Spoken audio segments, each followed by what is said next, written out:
நண்பர்கள் அனைவருக்கும் வணக்கம். ஒரு ஜாதகத்துல லக்னாதிபதி அப்படிங்கிற கிரகம் மிக முக்கியம், எல்லாருக்கும் தெரியும். லக்னம் தான் ஜாதகர். லக்னம் எப்படி பயணிக்குதோ அதை பொறுத்தா ஜாதகருடைய வெற்றி தோல்விகள், ஜாதகருடைய ஒரு விஷயத்தை அனுபவிக்கின்ற தன்மை, யாரோடு எப்படி மெர்ஜாக போறாங்கிற தன்மை, இவருடைய எண்ணங்கள் எதை நோக்கி போகுதுங்கிற தன்மை, இதெல்லாம் நம்ம புரியும். அப்போ ஒரு ஜாதகத்தில் லக்னாதிபதி தன் பாவகத்திற்கு சாதகம் பாதகம், அதாவது ரொம்ப சாதகமான பாவம் அல்ல, பாதகமான பாவங்கள்னு சொல்லக்கூடிய 2, 6, 10 இந்த பாவங்களை தொடர்பு கொள்றான்னு வச்சுக்கோங்க. ஜாதகருக்கு புறம் சார்ந்த அறிவுகள், அது ஜாதகருக்கு வெளியுலகம் சார்ந்த அறிவுகள், அது எப்படி சொல்றது, அதாவது பொருளியல் சார்ந்த அறிவுகள், பொருளாதாரம் சம்பாதிக்கணும், இடம் வாங்கணும், சொத்து வாங்கணும், இந்த பொருளாதாரத்தை நோக்கியே பயணிப்பார். அவருக்கு உணர்வு சார்ந்த ஒரு விஷயங்கள், மனிதன் எப்பவுமே உணர்வு பூர்வமா இருக்கணும், அப்பதான் குடும்பம் சந்தோஷமா இருக்கும்.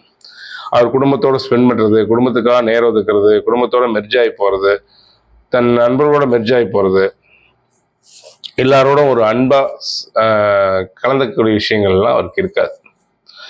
அவர்கிட்ட எதிர்பார்த்தா தோல்விதான் ஆகும்.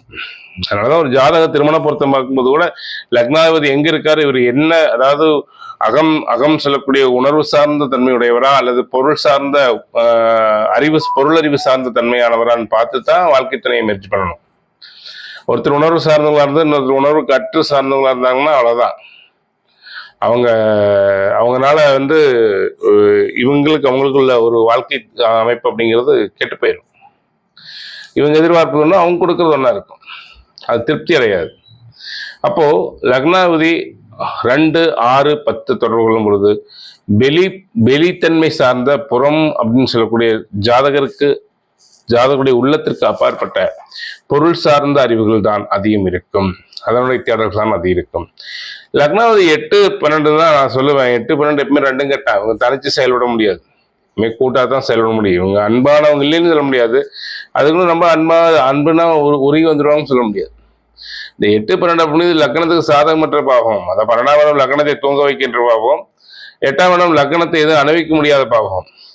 அப்போ இந்த 8, 12 பாவம் அப்படிங்கிறது ஒரு பரிதாபத்துக்குரிய பாவம்.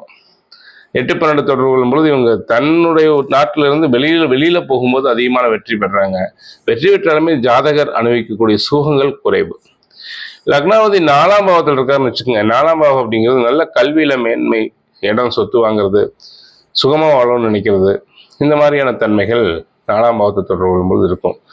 1, 5, 9 தொடர்பு கொள்ளும் பொழுது லக்னாதிபதி எப்பவுமே ஜாலியா இருக்கணும், எல்லாத்தையும் அனுபவிக்கணும், அவர் காதல் மைண்டு, அன்பானவர், கருணையானவர், ஈவு இரக்கமுடையவர், இந்த தன்மையுடையவராக இருப்பாங்க. இதை